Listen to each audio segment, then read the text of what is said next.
welcome to my new video. In this video we have discussed about class 10 chapter number 3 pair of linear equation in two variables. ठीक है students, हम लोग इस video में exercise 3.1 को solve करेंगे. ठीक है ना. अच्छा, उससे पहले हम लोग क्या करेंगे, इंट्रोडक्शन को देख लेते हैं. ठीक है ना. तो पहले हम लोग इंट्रोडक्शन को देख लेते हैं. Pair of linear equation in two variable होता क्या है, फिर हम लोग एक्सरसाइज को भी सॉल्व कर लेते हैं. ठीक है ना. तो चलिए स्टार्ट करते हैं. सबसे पहले हम लोग देखेंगे linear equation in two variable क्या होता है, उसके बाद फिर पेयर की बात करेंगे. Linear equation in two variable यानी इसमें हम लोग को क्या देखना है, linear equation in two variable होता क्या है. ठीक है ना. तो चलिए देख लेते हैं. जैसे फर्स्ट पॉइंट है an equation ax plus B Y plus C equal to 0. यानी कि देखिए लीनियर इक्वेशन है, इसलिए लीनियर इक्वेशन है क्योंकि इसकी डिग्री क्या है, 1 है. डिग्री क्या होती है, जो हाईएस्ट पावर होती है उसको डिग्री कहते हैं. तो यहाँ पे x की पावर क्या है 1, y की पावर क्या है 1, इसलिए इसको लीनियर इक्वेशन कहा गया है. टू वेरिएबल का मतलब क्या है, टू वेरिएबल यानी यहाँ पे क्या है, टू वेरिएबल का यूज किया गया है. देखिए ना, एक x एक y, तो x वेरिएबल है, y भी क्या है, वेरिएबल है. तो दो वेरिएबल का यूज किया गया है, इसीलिए इसको हम लोग कहते हैं क्या, linear equation in two variable. समझ में आ गया. ठीक है. और आगे क्या कह रहा है, where A B C are real number. A B C क्या होने चाहिए, रियल नंबर होने चाहिए. ठीक है ना. ए बी सी क्या होने चाहिए, रियल नंबर, यानी ए बी सी की जगह कोई भी नंबर होगा. और आगे बोला है लेकिन ए और बी दोनों की वैल्यू साथ में 0 नहीं होनी चाहिए. यानी ए और बी की वैल्यू साथ में 0 नहीं होनी चाहिए. ठीक है ना. ठीक है, दोनों की वैल्यू साथ में 0 ना हो, कि ए भी 0 हो जाए, बी की भी वैल्यू 0 हो जाए, तो वो लीनियर इक्वेशन नहीं होगा. ठीक है ना. Linear equation in two variable उसको नहीं कहेंगे. सेकेंड पॉइंट है values of X and Y for which equation has true are called as its solution. यानी कि एक्स और वाई की जो वैल्यू होती है जो कि इक्वेशन को ट्रू कर दे, वो क्या होता है, उसे हम लोग क्या कहते हैं, सॉल्यूशन कहते हैं. ठीक है ना. उसे हम लोग क्या कहेंगे, सॉल्यूशन कहेंगे. समझिएगा इसका मतलब क्या है. जैसे मान लीजिए हमारे पास 2x प्लस 3y माइनस 6, ये हमारे पास क्या है, linear equation in two variable है. ठीक है. अच्छा, यहाँ पे अगर मैं x की वैल्यू 0 रख दूं, x की वैल्यू अगर मैं यहाँ पे 0 रख दूं, ठीक है ना, और y की वैल्यू क्या रख दूं, 2 रख दूं. ठीक है. तो x की वैल्यू जब 0 रखूंगा तो 2 इंटू 0 हो जाएगा, प्लस 3 इंटू 2 हो जाएगा, और माइनस 6 से इधर आएगा तो प्लस 6 हो जाएगा. ठीक है ना. अब 2 और 0 यानी क्या हो गया, 0 हो गया. 3 2 जा 6 इक्वल टू 6. तो क्या आ रहा है, दोनों साइड में वैल्यू क्या आ रही है, आरएचएस और एलएचएस, सॉरी एलएचएस और आरएचएस दोनों की वैल्यू इक्वल आ रही है. ठीक है ना. कौन सी वैल्यू रखने पर, एक्स की वैल्यू 0 रखने पर और वाई की वैल्यू 2 रखने पर. ठीक है ना.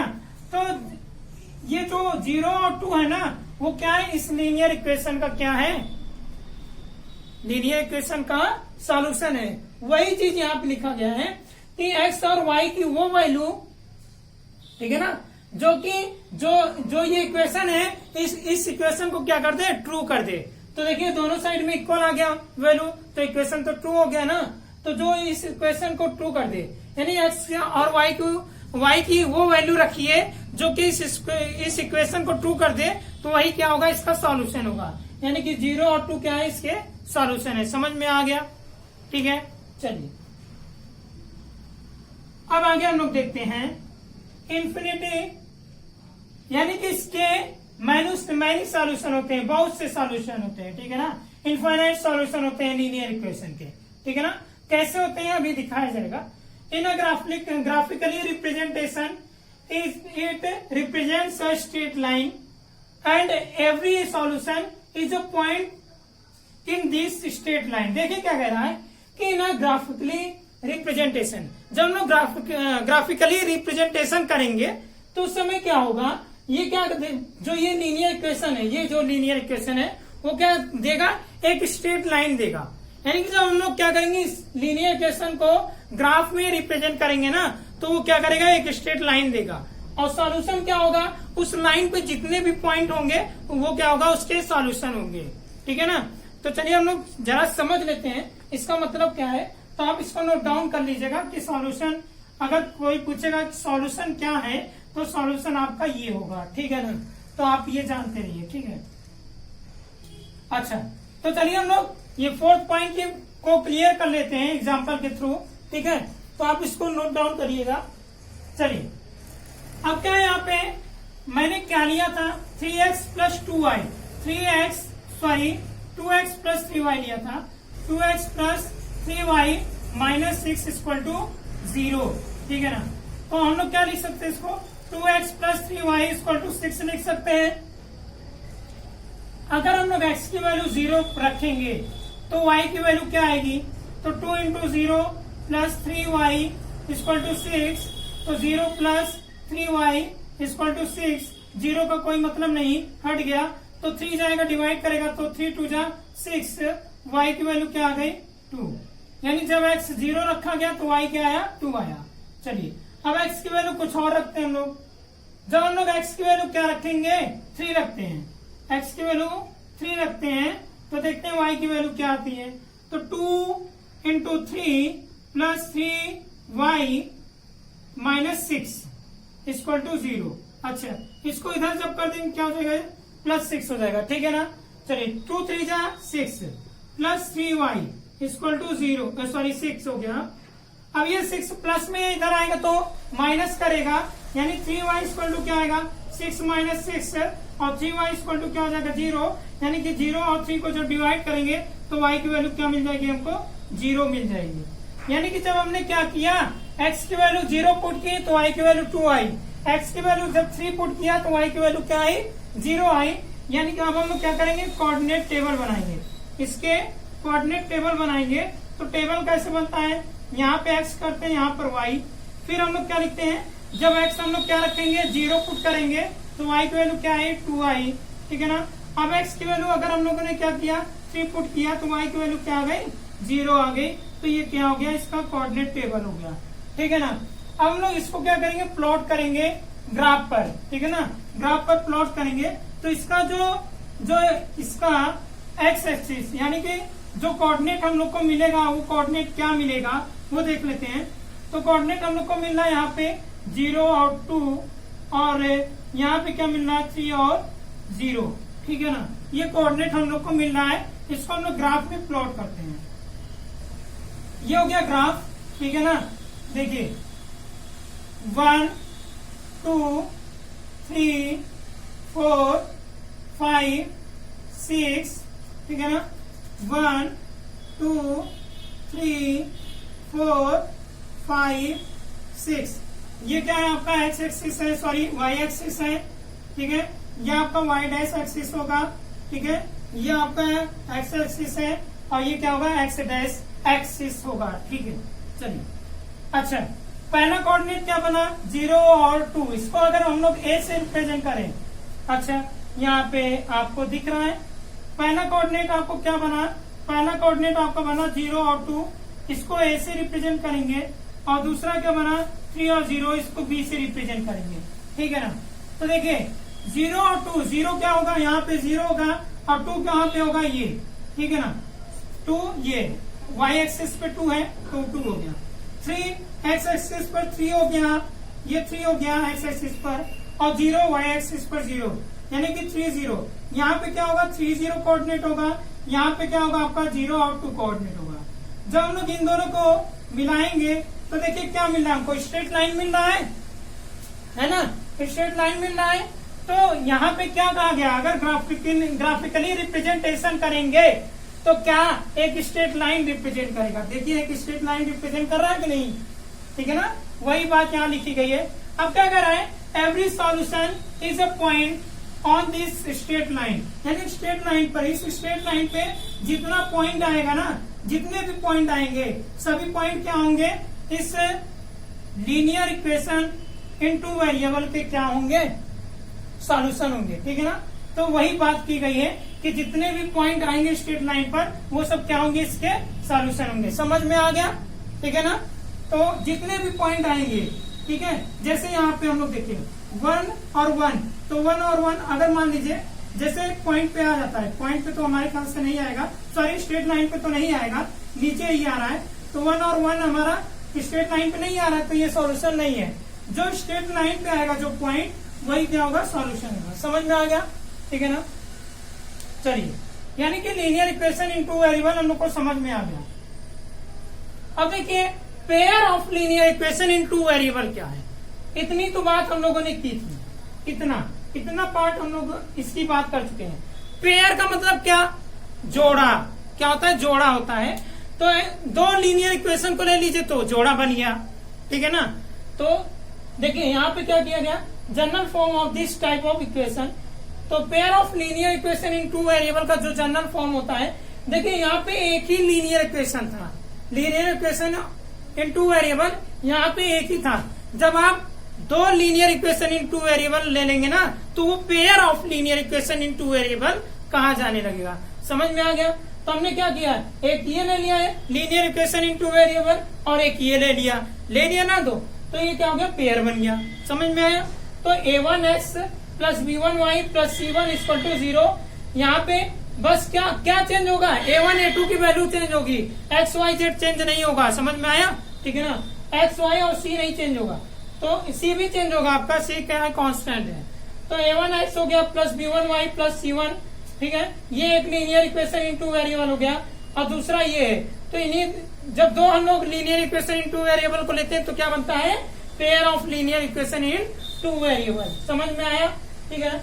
आगे क्या कर रहा है, वेयर a1 a2, जैसे आप कंडीशन था a b c तीनों क्या होंगे, रियल नंबर होंगे, वैसे ही यहाँ पर a1 b1 c1 ये तीनों क्या होंगे, real number. a2 b2 c2 क्या होगा, रियल नंबर। देखिए वही चीज लिखा गया है सब, ठीक है। अब क्या कर रहा है, and a1 square plus b1 square does not equal to 0। इसका कहने का मतलब ये है कि a1 और b1 की वैल्यू साथ में 0 नहीं होनी चाहिए। जैसे यहाँ पे अलग अलग कहा था, यहाँ पर एक एक्सप्रेशन के फॉर्म में कह दिया है। तो क्या होगा, यहाँ पे हमने क्या देखा था, a और b की वैल्यू साथ में 0 नहीं होनी चाहिए। वही कंडीशन यहाँ भी है, a1 और b1 की वैल्यू साथ में 0 नहीं होनी चाहिए, और a2 और b2 की भी वैल्यू साथ में 0 नहीं होनी चाहिए। समझ में आ गया पेयर ऑफ लीनियर इक्वेशन क्या होता है, ठीक है ना। चलिए अब जरा हम लोग देखते हैं ग्राफिकली रिप्रेजेंटेशन में पेयर ऑफ लीनियर इक्वेशन में क्या क्या चीजें हम लोग को मिलती है जब हम लोग ग्राफिकली रिप्रेजेंटेशन करेंगे, ठीक है ना। तो देखिए सबसे पहले देखिए ग्राफिकली रिप्रेजेंटेशन,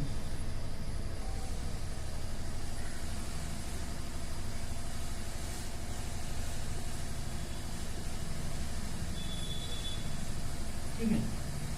इसमें क्या है, देखिए 3 टाइप्स के हमको ग्राफ मिलेंगे, यानी कि 3 अलग अलग टाइप्स के।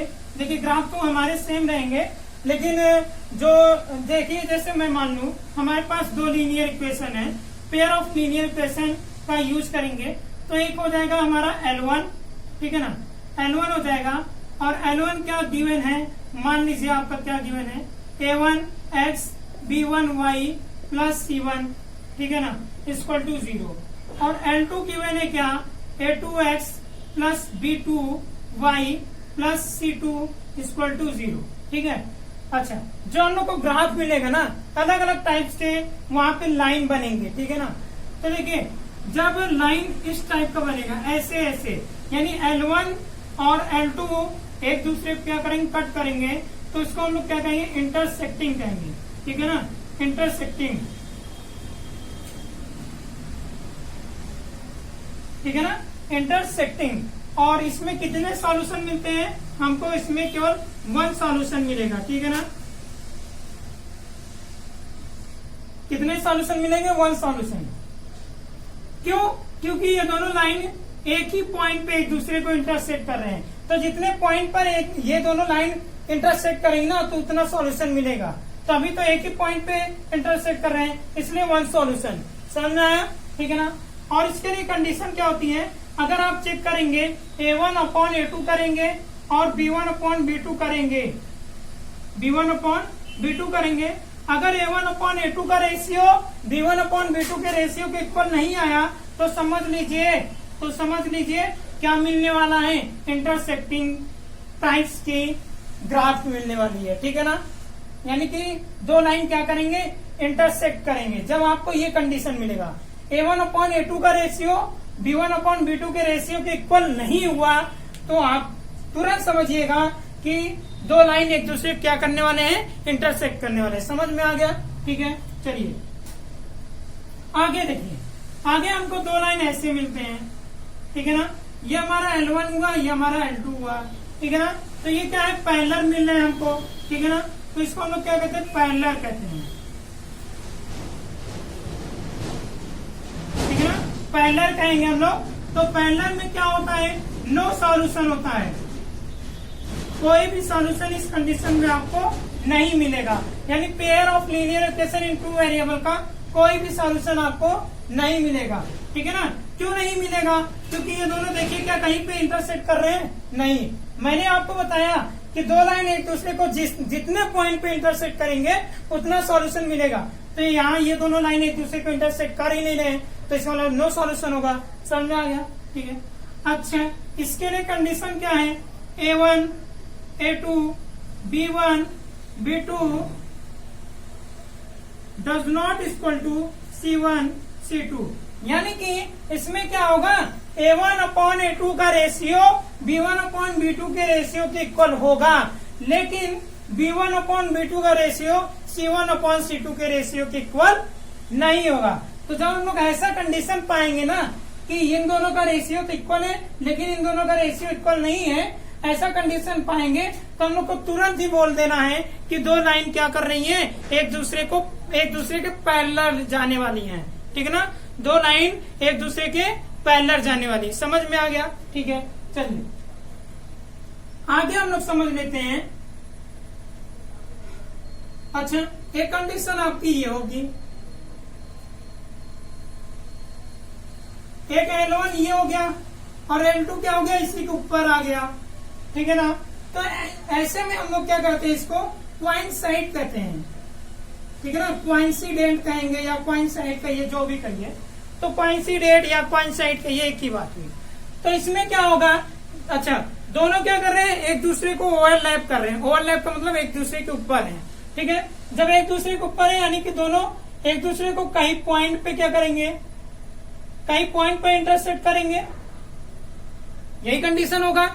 यानी कि जब क्या करती हैं लाइनें, क्या करती हैं, कोइंसाइड करती हैं, तो हमको क्या मिलता है, इनफाइनाइट सॉल्यूशन मिलता है, इनफाइनाइट सॉल्यूशन, ठीक है ना। कितने सॉल्यूशन मिलेंगे, इनफाइनाइट सॉल्यूशन मिलेंगे, ठीक है। कितने, इनफाइनाइट सॉल्यूशन मिलेंगे। चलिए ठीक है। अच्छा, इसके लिए ऐसे में कंडीशन क्या होगा, जो ऐसे में कंडीशन हम लोग लिखते हैं, इसके लिए ऐसे में कंडीशन क्या होगा, तो वो हम लोग देखेंगे।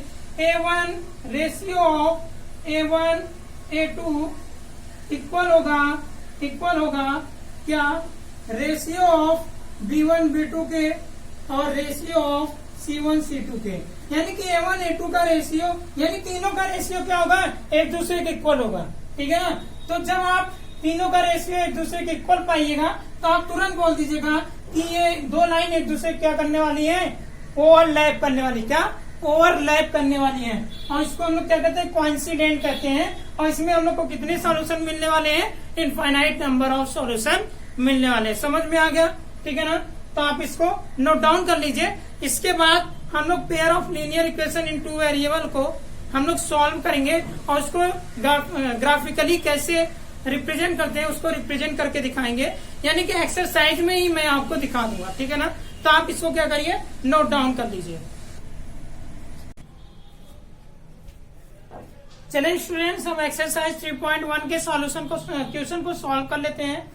तो फर्स्ट क्वेश्चन है, Aftab tales his daughter, Aftab अपने डॉटर से कहता है 7 ईयर्स पहले, यानी कि 7 ईयर्स एगो मतलब 7 ईयर्स पहले, I was 7 times as old as you were then, ठीक है ना। मैं क्या था 7 ईयर्स पहले, तुम्हारी एज का 7 गुना था। आल्सो 3 ईयर्स फ्रॉम नाउ, अब से 3 ईयर्स बाद I shall be 3 times as old as you, मैं तुम्हारे एज का 3 गुना हो जाऊंगा। ठीक है, अब रिप्रेजेंट करना हमको इसको अल्जेब्रिकली एंड ग्राफिकली। ठीक है ना, तो चलिए सबसे पहले हम लोग अल्जेब्रिकली रिप्रेजेंट कर लेते हैं, फिर ग्राफिकली बात करते हैं। ठीक है ना, तो चलिए हम लोग स्टार्ट करते हैं।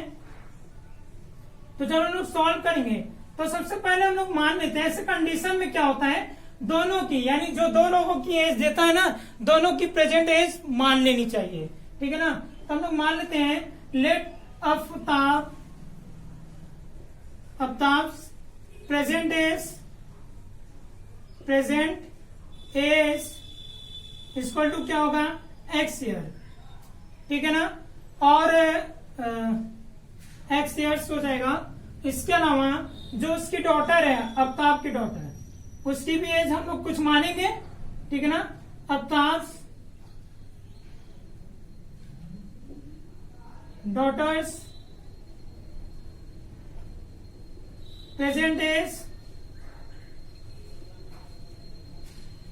तो आफ्ताब के डॉटर की प्रेजेंट एज क्या मान लेते हैं, उसको भी तो कुछ मानना पड़ेगा। तो ये क्या हो जाएगा, y ईयर्स हो जाएगा। ठीक है, ठीक है। अब आफ्ताब क्या कह रहा है, आफ्ताब अपने डॉटर से कह रहा है 7 ईयर्स पहले, एगो मतलब पहले। तो अकॉर्डिंग टू क्वेश्चन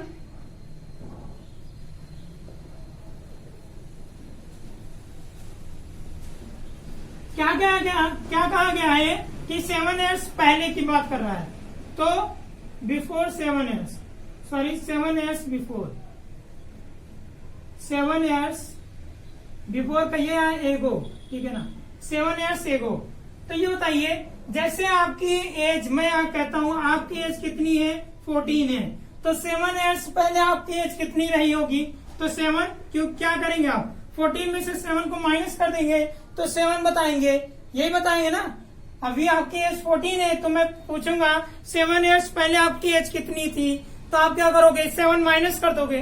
तो अगर मैं कहूँ अभी आपकी एज x है, तो 7 ईयर्स पहले आप कितने थे, तो आप क्या करोगे, x माइनस 7 ही तो करोगे। समझ पा रहे हो कि नहीं, यहाँ 14 को x मान लिया, तो यहाँ भी क्या होगा, x होगा, तो x माइनस 7 आएगा। तो 7 ईयर्स पहले आफ्ताब की एज क्या होगी, x माइनस 7 होगी कि नहीं, समझ पा रहे हैं। ठीक है ना, तो आफ्ताब एज इक्वल टू क्या होगा, x माइनस 7 ईयर्स। ठीक है ना, और उसकी डॉटर, जब आफ्ताब की एज माइनस हो रही है तो उसकी डॉटर की एज भी क्या होगी, माइनस होगी। तो डॉटर से एज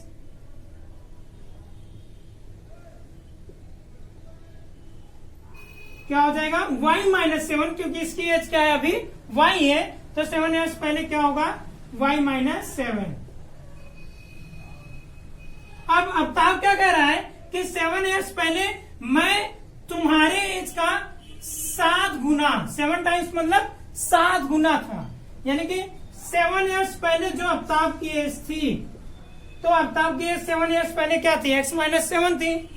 और क्या कह रहा है कि 7 ईयर्स पहले जो मेरी एज थी वो तुम्हारी एज के, यानी कि किसकी एज के, डॉटर की एज की, डॉटर से बात कर रहा है, तुम्हारी एज की 7 गुना थी, तो 7 से मल्टीप्लाई कर दिया। समझ में आ गया। ठीक है ना, कैसे बना। ठीक है ना, तब आप क्या करोगे, x माइनस 7 करो और 7 का y से मल्टीप्लाई करो, 7y, और 7 से 1 49। ठीक है ना, ये माइनस 7 इधर आएगा तो प्लस 7 हो जाएगा, इसको आप उधर ले जाइए, तो x माइनस 7y को वहां ट्रांसफर कर दिया, और माइनस 49, और माइनस 7 इधर, 7 को इधर ट्रांसफर किया तो प्लस 7। ठीक है ना, तो x माइनस 7y और इक्वल टू क्या होगा, माइनस 42, यानी कि ये आपका क्या आ गया, अल्जेब्रिक रिप्रेजेंटेशन हो गया। ठीक है ना, अभी एक ही कंडीशन में, अभी एक ही लीनियर इक्वेशन इन 2 वेरिएबल हम लोग को मिला है। अभी आगे की बात नहीं की है हम लोग, केवल हम लोग कितनी बात की है, इतनी बात की है। ठीक है ना, अभी हम लोग केवल इतनी बात की है।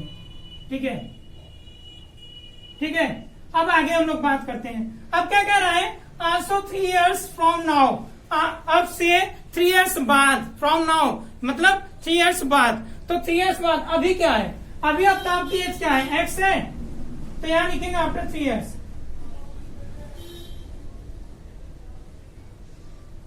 अब आप बताइए अभी आफ्ताब की एज क्या है? एक्स है, ठीक है ना। और 3 साल बाद यानी 3 years बाद आफ्ताब की एज क्या हो जाएगी? x+3 तो होगी, समझ पा रहे हैं कि नहीं? ठीक है ना। तो आफ्ताब एज क्या हो जाएगी? x+3 हो जाएगी। कैसे मैं आपसे कहूं अभी आपकी एज 14 है तो 3 years बाद आपकी एज कितनी हो जाएगी? तो आप क्या करोगे? सर 14 + 3 कर दिया यानी 17 होगी। तो आपने क्या किया? 14 को x मानिए तो यहाँ क्या होगा? x होगा। अब मैं कहूँ x है तो 3 years बाद कितनी होगी? तो आप यही बताओगे ना, x+3। 14 की जगह x मान लो अपनी एज, ठीक है ना। 14 की जगह x मान लो तो x में क्या करोगे? 3 ऐड करोगे जैसे 14 में ऐड किए। तो यानी क्या हो जाएगा? आफ्ताब की एज क्या हो जाएगी? x+3 होगी ना। तो अभी क्या है? x है तो 3 years बाद क्या होगी? x+3 हो जाएगी। तो वैसे ही डॉटर की भी एज क्या हो जाएगी? y+3 हो जाएगी, ठीक है ना। हम लोग क्या लिखेंगे? डॉटर्स एज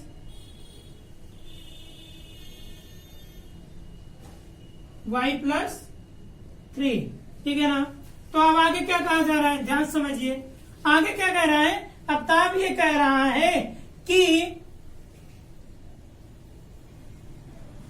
जो मेरी एज होगी 3 years बाद वो तुम्हारी एज की 3 गुनी होगी। देखिए 3 times बोल रहा है, 3 times। तो क्या कह रहा है आफ्ताब कि आफ्ताब की एज क्या होगी? 3 years बाद, 3 years बाद की बात कर रहा है। तो 3 years बाद आफ्ताब की एज ये होगी और वो किसके इक्वल होगी? उसके बेटी के, ठीक है ना। बेटी यानी डॉटर के, ठीक है ना, डॉटर के। तो उसकी डॉटर के एज का कितना होगा? 3 गुना होगा। समझ में आ गया, ठीक है ना। तो आप इसको सॉल्व कर लीजिए। x+3 3y हो जाएगा और 3 3 जा 9 हो गया। इसको ट्रांसफर कर दीजिए 3y को तो -3y हो गया और इसको इधर ट्रांसफर कीजिए तो 9 - 3 हो गया। तो x - 3y 9 - 3 = 6, यानी कि ये अलजेब्रिक एक्सप्रेशन दोनों का हम लोग रिप्रेजेंट कर दिए, ठीक है ना। अब क्या बचा? ग्राफिकली रिप्रेजेंटेशन, ठीक है ना। तो ग्राफिकली रिप्रेजेंटेशन के लिए हमको क्या करना पड़ेगा? ठीक है ना। कैसे करते हैं वो ध्यान समझिएगा। x - 7y = क्या है? -42 है, ठीक है ना। जैसे मैं अभी आपको बताया था x की वैल्यू 0 रखता था तो y की वैल्यू ऑटोमेटिक आ जाती थी। तो वही काम करना आपको। तो हम लोग क्या करते हैं? सबसे पहले x की वैल्यू 0 रखते हैं तो क्या हो जाएगा? 0 हो जाएगा। -7y = -42। अब देखिए 0 सब्ट्रैक्ट करेंगे तो 0 हट जाएगा तो -7y -42 माइनस माइनस कैंसिल हो गया और 7 6 क्या हो जाएगा? 42। तो y की वैल्यू क्या आ गई? 6 आ गई, ठीक है ना। तो जब हमने x को 0 रखा तो y की वैल्यू क्या है? 6 आई। चलिए अब x की वैल्यू कुछ और हम लोग निकाल लेते हैं। तो अब हम लोग क्या करते हैं? मान लीजिए x की वैल्यू अगर मैं क्या रखूं, अब x की वैल्यू 7 से कुछ रिलेटेड चीजें रख देते हैं। 7 रखते हैं, ठीक है ना। x की वैल्यू अगर हम लोग 7 रखते हैं तो देखते हैं क्या होता है।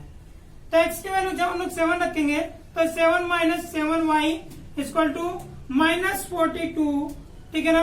ये 7 जाएगा सब्ट्रैक्ट करेगा तो -7y -42 और -7 तो क्या हो जाएगा? -7y तो -42 और -7 क्या हो जाएगा? -49 और माइनस से माइनस कैंसिल, 7 से 1 49 तो y की वैल्यू क्या आ गई? 7 आ गई। यानी कि जब x रखा तो y भी क्या आई? 7 आई, ठीक है ना। ठीक है, चलिए अब देखिए अब क्या करेंगे। ये तो कौन सा सॉल्व किया था? मैं इसके लिए सॉल्व किया था जो फर्स्ट एक्सप्रेशन मिला था। तो फर्स्ट एक्सप्रेशन के लिए मैंने सॉल्व किया था, फर्स्ट इक्वेशन के लिए, ठीक है ना। फर्स्ट इक्वेशन को हम लोगों ने सॉल्व किया तो क्या मिला? टेबल बना लेते हैं जरा, कोऑर्डिनेट टेबल, ठीक है। तो जब इसका कोऑर्डिनेट टेबल बनाएंगे x और y होगा। तो जब x की वैल्यू हम लोगों ने 0 रखा था, y की वैल्यू 6 फाइंड आउट हुआ, x की वैल्यू 7 रखा, y की वैल्यू 7 फाइंड आउट हुआ, ठीक है ना। चलिए अब आगे हम लोग क्या करते हैं? अब आगे हम लोग सेकेंड इक्वेशन की बात करते हैं। सेकेंड इक्वेशन, ठीक है ना। सेकेंड इक्वेशन की बात करेंगे, ठीक है। तो इसमें क्या है? सेकेंड इक्वेशन क्या है? x minus 3y equal to 6, तो वही काम x की वैल्यू एक बार 0 रख के चेक करते हैं, तो x माइनस x की जगह क्या हो जाएगा 0, माइनस 3y इक्वल टू 6, ये इधर जाएगा यानी 0 सब्ट्रैक्ट होगा तो 0 हट जाएगा, माइनस 3y इक्वल टू 6 हो जाएगा, और 3 2 जा क्या हो जाएगा 6, तो y की वैल्यू क्या आ जाएगी -2 आ जाएगी। समझ में आ रहा है? ठीक है ना। चलिए अब आगे क्या होगा, फिर से हम लोग सॉल्व करते हैं। अब x की वैल्यू हम लोग क्या कर देते हैं 1 2 3 जो भी हो, तो 3 अगर रख देते हैं तो क्या हो जाएगा 3, कुछ भी रख सकते हैं आप x की वैल्यू, ठीक है, कुछ भी रख सकते हैं, ठीक है। तो x की वैल्यू 3 रखेंगे तो 3 माइनस 3y इक्वल टू क्या हो गया 6, तो यहाँ पे ये प्लस 3 इधर आएगा तो -3, तो -3y 6 माइनस 3, 6 में से 3 क्या आएगा -3y इक्वल टू 3 आ जाएगा। अब 3 1 जा 3, तो y की वैल्यू क्या आई -1 आ गई, यानी कि जब x की वैल्यू 3 रखा तो y की वैल्यू -1। अब इसका भी कोऑर्डिनेट टेबल बना लेते हैं, ठीक है। तो कोऑर्डिनेट टेबल इसका क्या आएगा 0 और -2 आएगा, और क्या आएगा इसका 3, जब हम लोगों ने 3 पुट किया तो क्या है -1 आया, ठीक है ना। तो आप पहले इसको नोट डाउन कीजिए, फिर हम लोग क्या करते हैं आगे की बात करते हैं। तो आप इसको स्क्रीनशॉट लेकर के नोट डाउन कर लीजिए, ठीक है। तो चलिए अब हम लोग आगे बात करते हैं, ठीक है। देखिए हमको इसको ग्राफिकली रिप्रेजेंट करना है, अलजेब्रिकली हम लोग ने ये रिप्रेजेंट कर दिया था, तो ग्राफिकली रिप्रेजेंट करने के लिए हमको ये पूरा प्रोसेस करना पड़ेगा। समझ में आ रहा है? ठीक है ना। तो हम लोग क्या करेंगे, इसको इरेज कर देता हूं मैं, ठीक है, इसको मैं क्या करता हूं इरेज कर देता हूं, ठीक है। चलिए ये इरेज हो गया, ठीक है। अब देखिए क्या कोऑर्डिनेट है, इसके कोऑर्डिनेट क्या क्या आए हैं उसको जरा हम लोग ध्यान देते हैं। एक बार फिर से कोऑर्डिनेट लिख लेते हैं, ठीक है। तो कोऑर्डिनेट क्या आया जो फर्स्ट इक्वेशन के लिए, तो फर्स्ट इक्वेशन के लिए कोऑर्डिनेट क्या आया था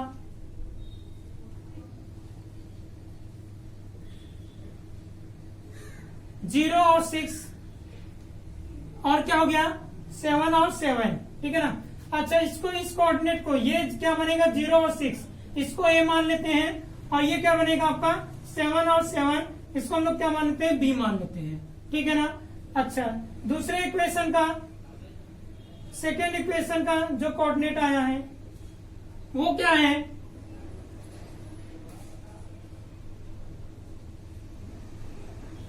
x और y, यानी कि 0 -2 और 3 -1, ठीक है ना। तो हम लोग क्या करते हैं इस कोऑर्डिनेट को 0 -2 है, इसको हम लोग क्या मानते हैं c मानते हैं, ठीक है ना। 0 -2 इसको कोऑर्डिनेट c मानते हैं, और इसको हम लोग क्या मानते हैं 3 -1, इसको हम लोग मान लेते हैं coordinate d, coordinate of point d, ठीक है ना। अब हम लोग क्या करेंगे सभी कोऑर्डिनेट को प्लॉट करेंगे ग्राफ पर, ठीक है ना। तो now we plot plotting all points या all coordinates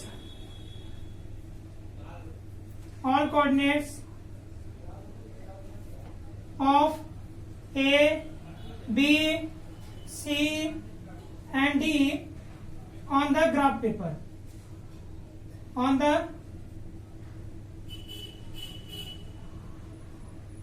ग्राफ पेपर। ये आपको लिखना पड़ेगा, फिर आपको ग्राफ ड्रॉ करना पड़ेगा, ठीक है ना। तो ग्राफ बनाने के लिए हमको ये भी इरेज करना पड़ेगा, ठीक है।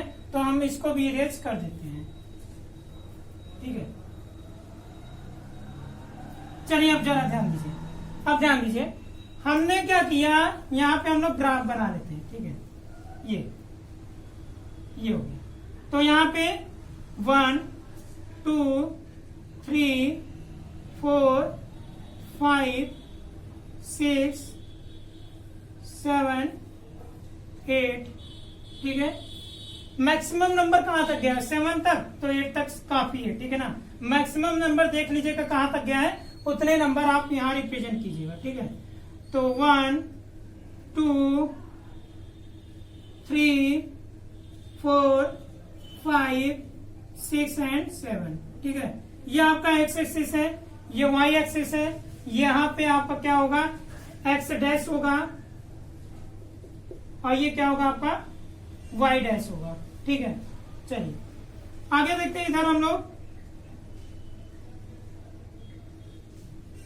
-1, -2, -3, -4, -5, -6 और -7, यहां भी हम लोग रिप्रेजेंट कर लेते हैं। -1, -2, -3, -4, -5, -6 एंड -7। ठीक है, अच्छा पहला कोऑर्डिनेट क्या है? 0 और 6। 0 एक्स एक्सिस पे 0 और वाई एक्सिस पे 6, ये हो गया। ठीक है ना, ये कोऑर्डिनेट 0 और 6 हो गया। ठीक है, चलिए अगला कोऑर्डिनेट क्या है? 7 और 7, एक्स एक्सिस पे 7 और वाई एक्सिस पे 7। ठीक है ना, ये हो जाएगा। यानी कि जब हम लोग इसको ऐसे मिलाएंगे तो ये कहां बनेगा कोऑर्डिनेट? यहां बनेगा। ठीक है ना, तो ये क्या हो जाएगा हमारा बी, और यहाँ क्या हो जाएगा 7 और 7। ठीक है, 7 और 7 हो गया। ठीक है ना, इसको हम इरेज कर देते हैं। ठीक है,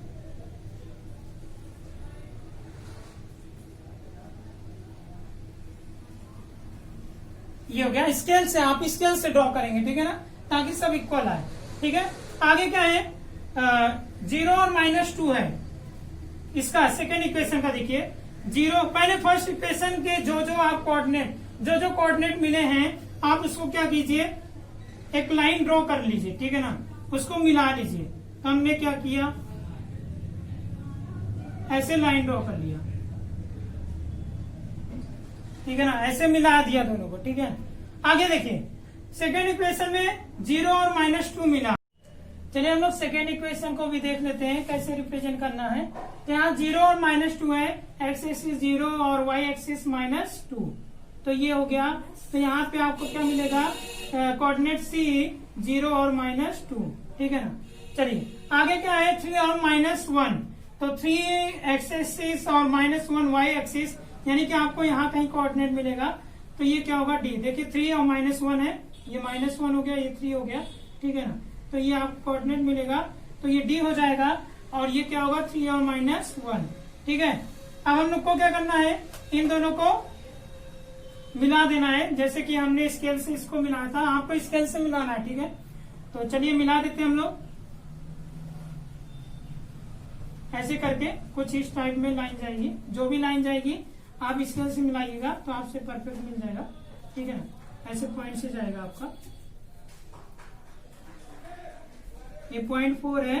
ठीक है ना, तो ये था क्वेश्चन नंबर फर्स्ट, तो आप इसको नोट डाउन कर लीजिए। ठीक है ना, ये था आपका ग्राफिकली रिप्रेजेंटेशन, नोट डाउन कर लीजिए आप इसको। चलिए स्टूडेंट्स क्वेश्चन नंबर 2 को देख लेते हैं। यहाँ गिवन है कि the coach of a cricket team, यानी एक क्रिकेट टीम का कोई कोच है, बाई 3 बैट्स एंड 6 बॉल। वो क्या करता है? 3 बैट्स और 6 बॉल को खरीदता है, और टोटल कितने कॉस्ट को पे करता है? 3900 पे करता है। ठीक है ना, अच्छा बाद में क्या है? एक बैट और लेता है और 3 मोर बॉल्स, यानी कि 3 बॉल्स और लेता है, और उसके लिए 1300 रुपीज पे करता है। ठीक है ना, तो इसको हम लोग अल्जेब्रिकली एंड जियोमेट्रिकली इसको हम लोग को शो करना है। ठीक है ना, तो देखिए चाहे आप जियोमेट्रिकली कहिए चाहे आप ग्राफिकली कहिए, दोनों एक ही बात हुई। ठीक है ना, तो चलिए हम लोग स्टार्ट करते हैं। तो देखिए यहाँ पे क्या, देखिए यहाँ पे 3 बैट्स की बॉल की बात की गई है और 6 बॉल की। ठीक है ना, और टोटल कॉस्ट कितना है? 3900। तो ये बताइए क्या हमको 1 बैट की कॉस्ट मालूम है? नहीं मालूम है। तो 1 बैट की कॉस्ट क्या होगी तो वो तो मालूम होना चाहिए। ठीक है ना, जब तक हम लोग को 1 बैट की कॉस्ट नहीं मालूम होगी तब तक हम लोग इन दोनों को ऐड नहीं कर सकते हैं। ठीक है ना, तो 1 बैट की कॉस्ट मालूम होनी चाहिए और 1 बॉल की कॉस्ट मालूम होनी चाहिए। ठीक है ना, तो 1 बैट की जब कॉस्ट मालूम हो जाएगी तो 3 बैट की कॉस्ट हमको मालूम हो जाएगी, और अगर 1 बॉल की कॉस्ट मालूम हो जाती है तो 6 बॉल की कॉस्ट भी मालूम हो जाएगी। ठीक है, चलिए जरा समझिएगा। अगर मैं ये कहूं कि 1 बैट की जो कॉस्ट है वो क्या है? 100 है मान लीजिए, तो क्या होगा? अगर मैं आपसे पूछूं 3 बैट का क्या होगा, तो आप क्या करोगे? कहोगे 300 होगा, राइट? 300 होगा। तो आपने क्या किया? ये 3 का 100 से, यानी ये जो 3 था उसको कॉस्ट से मल्टीप्लाई किया तभी तो 300 आया। तो अगर मैं क्या कहूं कि 1 बैट का कॉस्ट x रुपीज है, तो आप क्या करोगे? 3 बैट का कॉस्ट क्या बताओगे? 3x बताओगे। वही प्रोसेस जैसे यहां मल्टीप्लाई किया वैसे यहां भी। वैसे ही अगर मैं पूछूं 1 बॉल का कॉस्ट y रुपीज है, तो आप क्या बताओगे? 6 बॉल का कॉस्ट। बोलिए 6 बॉल का कॉस्ट आप बताओगे क्या? 6y, ठीक है ना? वही सेम प्रोसेस, राइट। चलिए, तो चलिए हम लोग देख लेते हैं। पहले हम लोग अलजेब्रिकली इसको सॉल्व कर लेते हैं। तो हम मानते हैं let 1 bat cost of 1 bat, ठीक है ना? कॉस्ट ऑफ 1 बैट, 1 बैट का जो कॉस्ट है वो क्या मान लेते हैं? x रुपीज, राइट, ठीक है ना? अब कॉस्ट ऑफ 1 बॉल की जो कॉस्ट होगी वो क्या होगी? बोलिए y रुपीज, ठीक है ना? अच्छा, यहाँ पे देखिए 3 बैट की कॉस्ट कितनी आ रही है? 3x, और 6 बॉल की कॉस्ट 6y, ठीक है ना? तो हम लोग चलिए अकॉर्डिंग टू क्वेश्चन,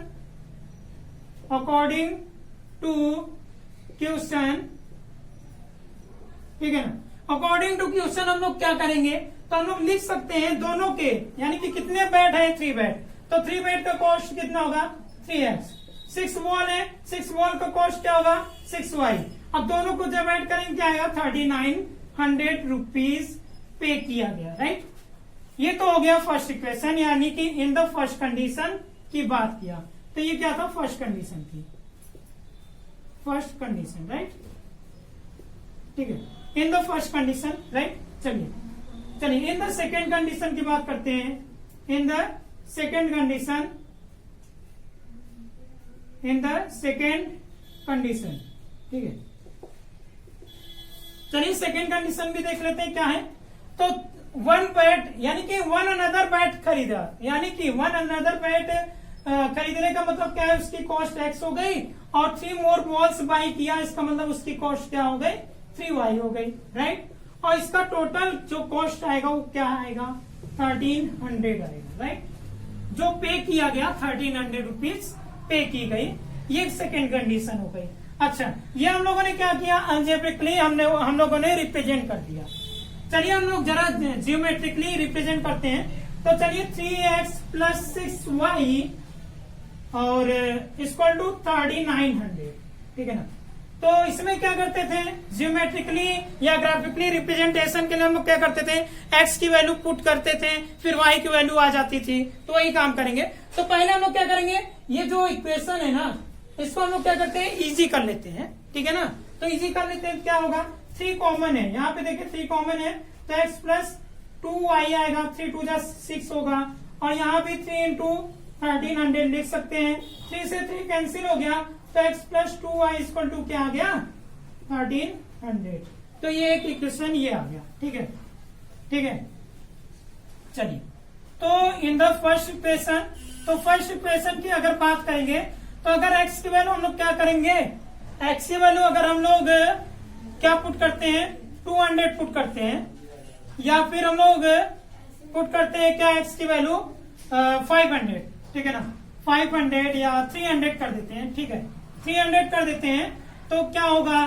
तो 300 प्लस 2 इंटू वाई और इक्वल टू 1300 है ना? 1300, राइट। ये आएगा, सब्ट्रैक्ट करेगा, तो 2y इक्वल टू क्या होगा? 1300 माइनस 300, यानी कि क्या आ जाएगा बताइए? 2y इक्वल टू क्या आएगा? 1000 आ जाएगा, ठीक है ना? और 2 5 जा 10, यानी 500। तो y की वैल्यू क्या आई? 500। यानी कि जब हम लोगों ने x इक्वल टू 300 रखा, तो y की वैल्यू क्या मिली? 500। चलिए, अब अगर मान लीजिए x इक्वल टू हम लोगों ने क्या रखा? मान लीजिए x इक्वल टू मैं रख देता हूं, ज्यादा नहीं जाना हम लोग को, 500, ठीक है ना? 500 अगर पुट करूंगा तो 500 प्लस 2y इक्वल टू 1300। अब ये 500 आएगा, सब्ट्रैक्ट करेगा, तो 2y equal to 1300 minus 500, right, ठीक है ना? अब क्या होगा? 2y इक्वल टू क्या आ जाएगा बताइए? 800। तो 2 से डिवाइड कीजिए तो क्या आएगा? 400 आ जाएगा। क्लियर है? 400 हम लोग को मिल गया, ठीक है। अच्छा, चलिए एक काम हम लोग और कर लेते हैं, यहाँ पे कोऑर्डिनेट टेबल बना लेते हैं। ठीक है, चलिए कोऑर्डिनेट टेबल जब हम लोग बनाएंगे तो जब हम लोगों ने x की वैल्यू 300 पुट की तो y की वैल्यू क्या आई 500। जब हम लोगों ने x की वैल्यू 500 पुट की तो y की वैल्यू क्या आई 400। ठीक है, चलिए अच्छा ये थी फर्स्ट कंडीशन की बात। ठीक है ना, अब हम लोग क्या करेंगे, सेकेंड इक्वेशन की बात करेंगे। तो सेकेंड इक्वेशन क्या मिला हम लोग को, x plus 3y equal to 1300। Right, ठीक है, ठीक है। अच्छा अगर हम लोग क्या करते हैं, x की वैल्यू 100 रखते हैं, x की वैल्यू अगर 100 पुट करते हैं तो क्या होगा 100 प्लस 3y इक्वल टू क्या होगा 1300। राइट, अब 100 जब सब्ट्रैक्ट करेगा 3y इक्वल टू क्या होगा 1300 माइनस 100 यानी 3y इक्वल टू क्या आ जाएगा 1200 और 3 4 जा 12 यानी कि y की वैल्यू क्या आ जाएगी 400। ये क्लियर। राइट, चलिए अब x इक्वल टू हम लोग क्या रखते हैं, अगर x इक्वल टू हम लोग रखेंगे क्या 300 रख देते हैं। ठीक है ना, 300 नहीं रखते 400 रखते हैं।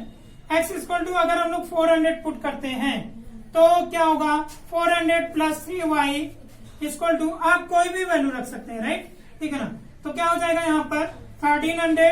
तो ये 400 जाकर के सब्ट्रैक्ट करेगा तो 1300 माइनस 400 क्या आ जाएगा, तो 1300 माइनस 400 क्या मिलेगा हम लोगों को 900। राइट, तो 3 3 जा 9 तो 1 y की वैल्यू क्या मिलेगी 300। राइट, चलिए अच्छा अब इसी में हम लोग एक काम और कर लेते हैं। हम लोग क्या करते हैं, कोऑर्डिनेट टेबल बना लेते हैं x और y। क्या किया मैंने, जब हम लोगों ने पहले x की वैल्यू 100 पुट की तो y की वैल्यू क्या आ गई 400।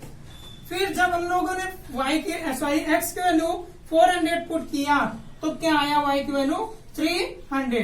ठीक है ना, तो आप पहले इतना नोट डाउन कर लीजिए क्योंकि हमको इरेज करने की जरूरत पड़ेगी। ठीक है ना, तो आप इतना नोट डाउन कर लीजिए, फिर मैं आगे बात करता हूँ, तो आप इसको नोट डाउन कर लीजिए। चलिए आगे बात कर लेते हैं।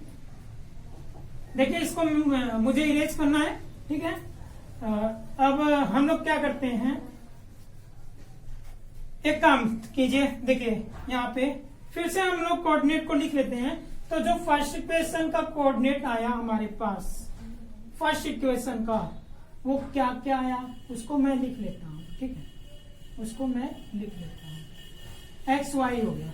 राइट, क्या हो गया, क्या हो गया, अच्छा x की वैल्यू जब हम लोगों ने 300 रखी तो y की वैल्यू क्या आई 500। राइट, ये 500 जब रखा तो क्या आया 400। राइट, ठीक है। अच्छा यहाँ पे इक्वेशन कोऑर्डिनेट जो मिलेगा 300 और 500 मिलेगा। राइट, इसको a मान लेता हूँ। इसका जो कोऑर्डिनेट मिलेगा 500 और 400 मिलेगा, इसको b मान लेता हूँ। ठीक है ना, चलिए अब आगे ये भी लिख लेते हैं हम लोग। तो सेकेंड इक्वेशन का जो कोऑर्डिनेट मिलेगा वो क्या मिलेगा, वो क्या मिलेगा। ठीक है ना, चलिए उसको देख लेते हैं क्या मिलता है। ठीक है, अच्छा x की वैल्यू जब हम लोगों ने 100 पुट की तो 400 y की वैल्यू हम लोगों को मिल गया। ठीक है, जब 400 पुट किया तो 300 मिल गया, यानी कोऑर्डिनेट क्या मिला, कोऑर्डिनेट 100 और 400 ये क्या हो गया हमारा c मान लेते हैं इसको, और 400 और 300 इसको क्या मान लेते हैं कोऑर्डिनेट d। ठीक है, चलिए मैंने सबको लिख दिया। अब हम लोग क्या करेंगे, लैंग्वेज लिखेंगे। कौन सी लैंग्वेज लिखेंगे, B plotting the coordinate A B C D on the graph paper. ठीक है ना, तो हम लोग को लिखना क्या है, ठीक है, हम लोग को लिखना क्या है, be plotting the, now be plotting the, be plotting the coordinate of A, B, C and D on the graph paper, on the graph paper, right? ठीक है, चलिए ग्राफ पेपर पे हम लोग रिप्रेजेंट करके देख लेते हैं। तो देखिए यहाँ पे बड़ी बड़ी संख्या हम लोग को मिल रही है। ठीक है ना, ग्रेटर नंबर, काफी ग्रेटर नंबर मिल रहा है।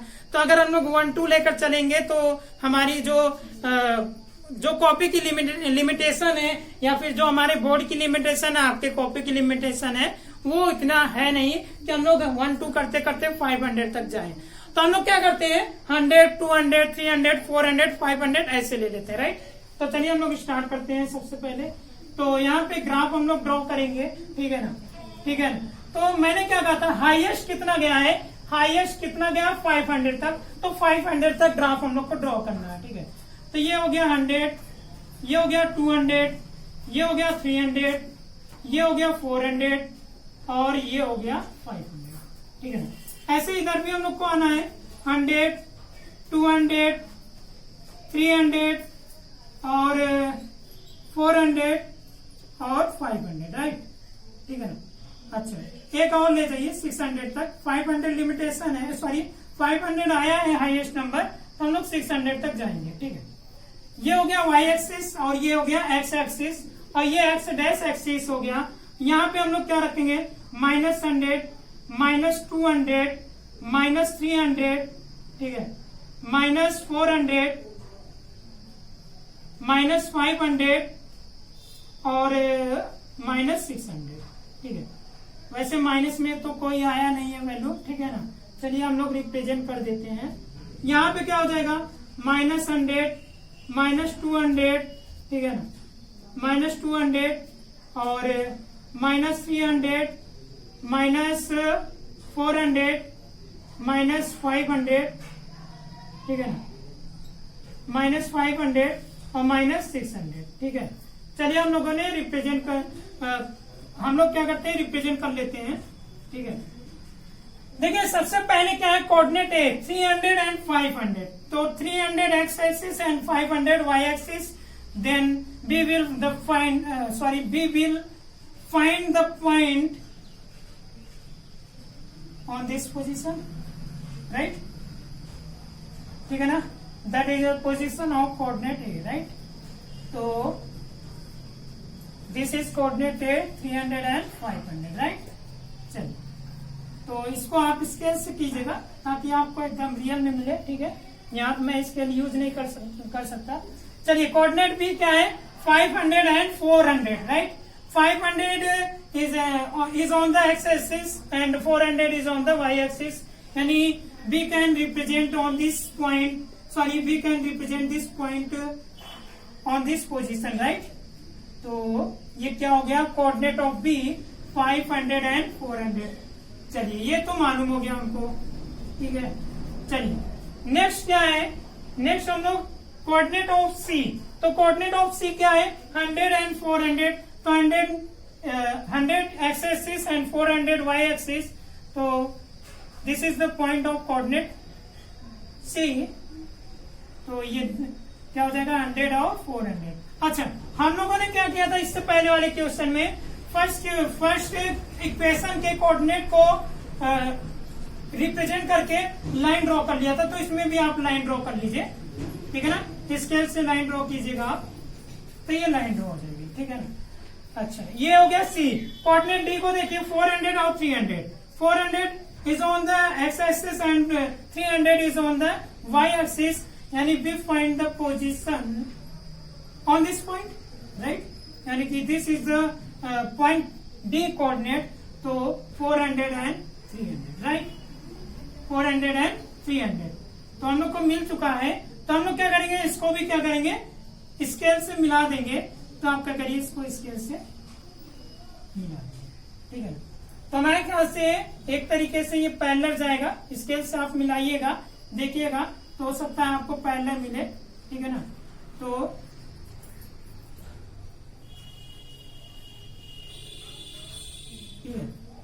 तो लगभग पैरेलल ही दिख रहा है, ठीक है। तो जब आगे जाएगा तो कट सकता है, लेकिन अगर स्केल से मिलाएंगे रिजल्ट कुछ और आ सकता है, ठीक है ना। तो आपको ऐसे ही इसको सॉल्व करना है। तो ये था क्वेश्चन नंबर 2, तो आप इसको नोट डाउन कर लीजिए, ठीक है ना।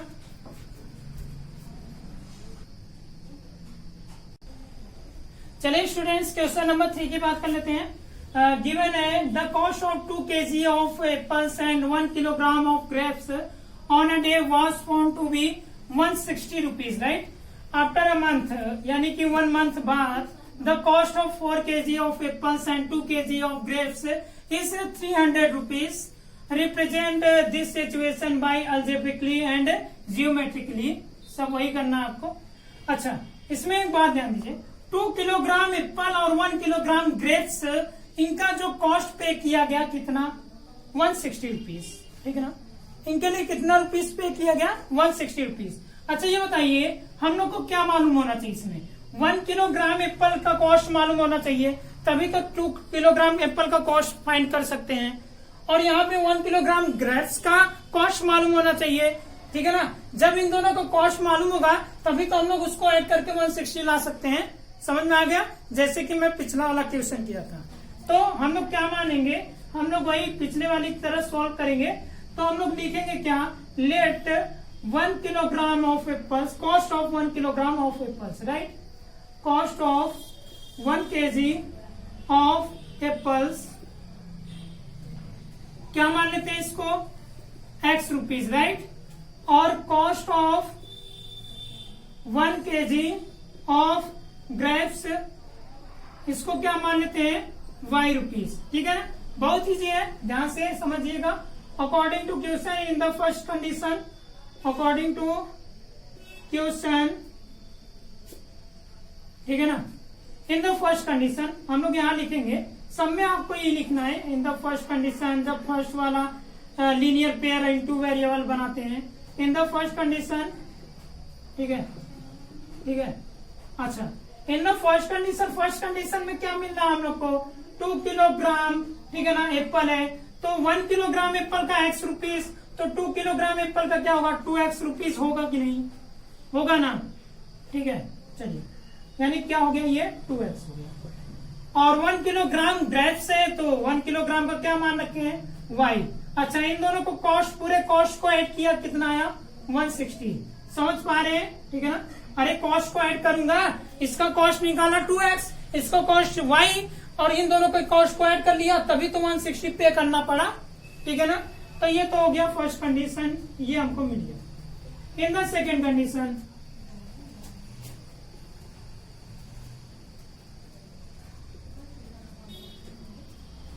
ये फर्स्ट इक्वेशन हो जाएगा आपका, अगर मानना चाहें तो। सेकेंड कंडीशन में क्या है, 4 किलोग्राम एप्पल का क्या होगा, 4x हो जाएगा, और 2 किलोग्राम ग्रेप्स का क्या होगा, 2y हो जाएगा, और टोटल कितने पे करने पड़े हैं, 300 रुपीज।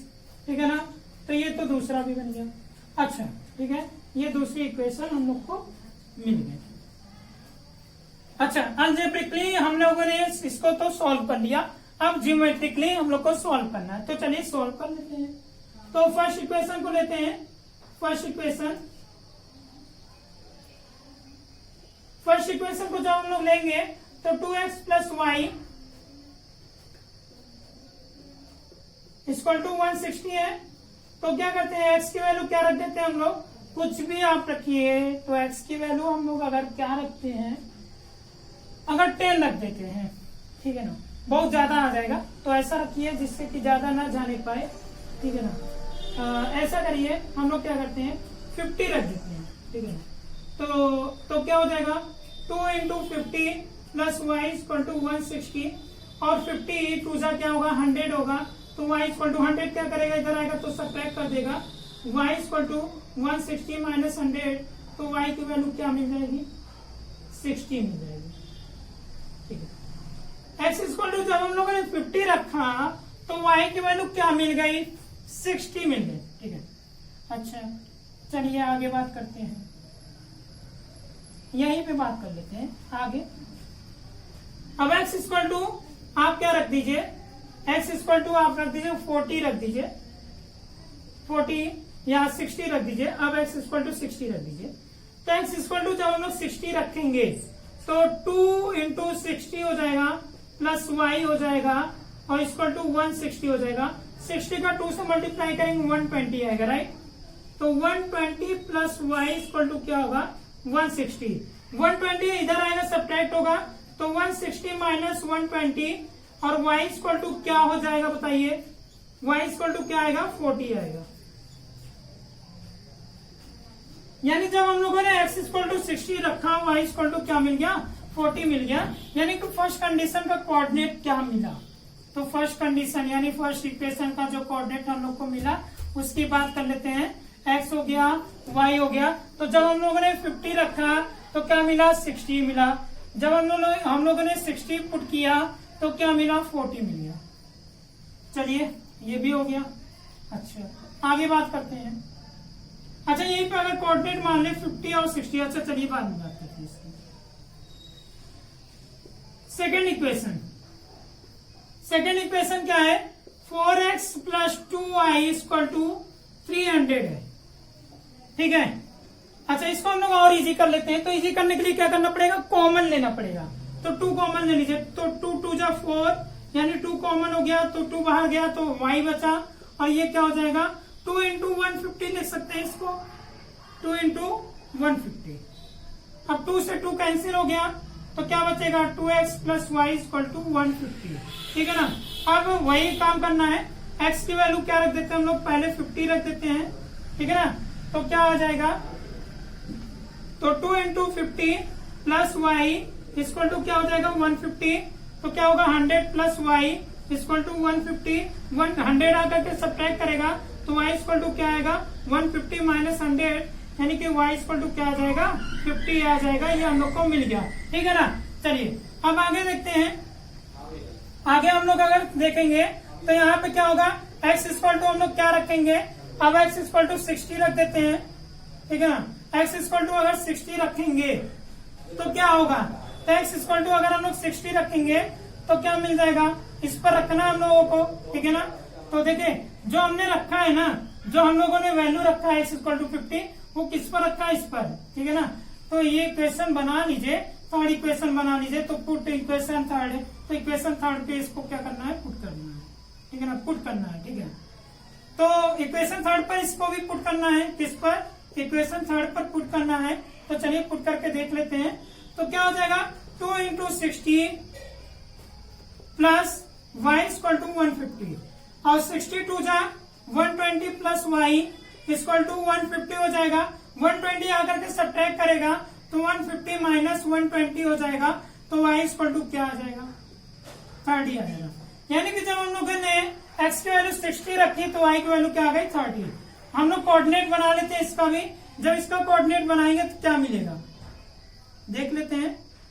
तो x हो गया y, जब हम लोगों ने x की वैल्यू क्या पुट की, 50 पुट किया तो y की वैल्यू भी 50 आ गया, राइट। चलिए ये तो क्लियर हो गया।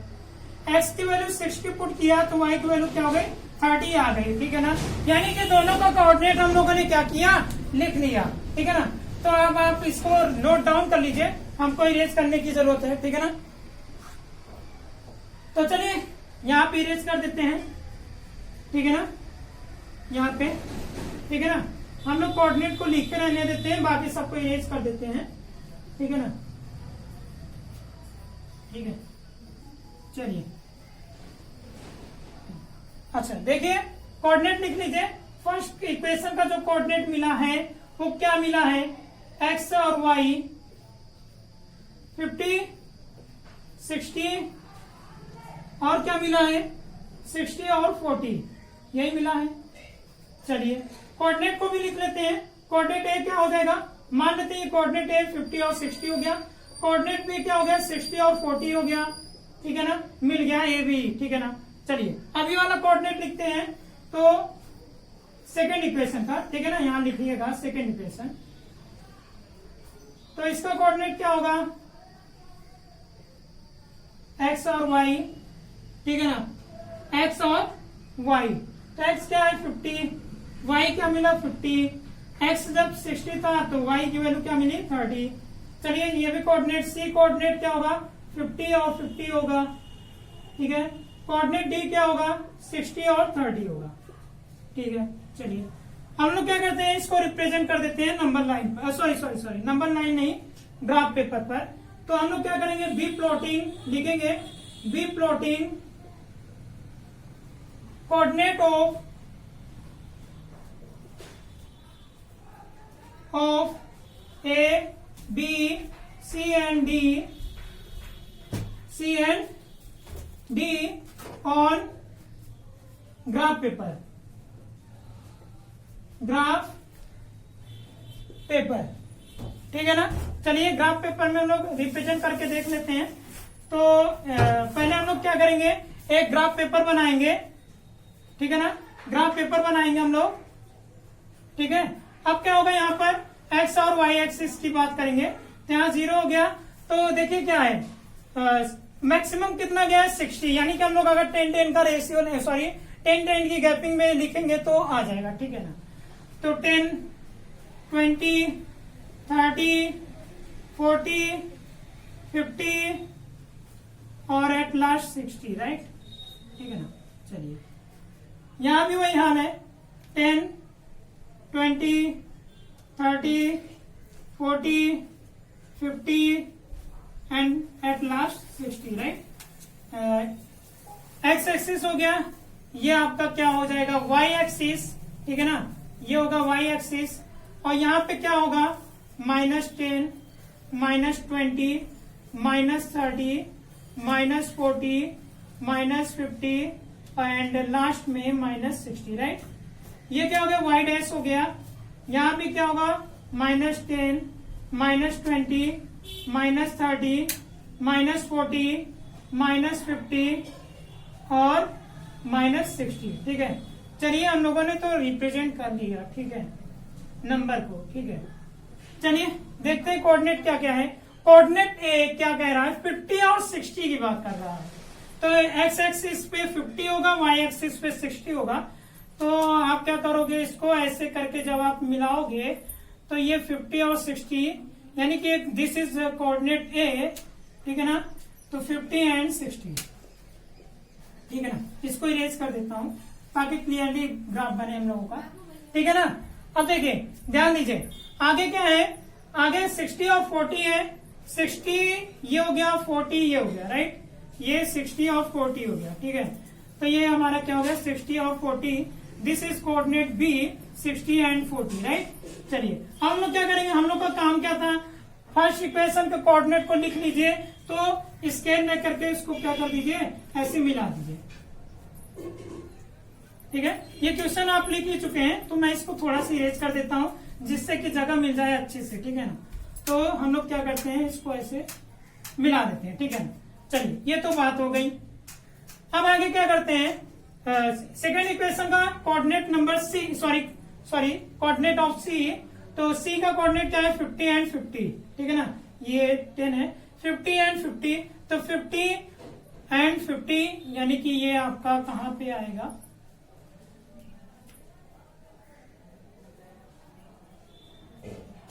ठीक है, ये आ रहा आपका, ठीक है। और नीचे ये आ जाएगा 50 एंड 50, ये यानी यहाँ आपका बनेगा कोऑर्डिनेट, ठीक है ना, ठीक है। स्केल से आप मिलाइएगा, ठीक है। तो यहाँ क्या आ जाएगा हमारा कोऑर्डिनेट ऑफ सी। तो सी का कोऑर्डिनेट क्या आएगा, 50 और 50, ठीक है। अच्छा चलिए आगे बात करते हैं। आगे हम लोग बात करते हैं क्या होगा आगे,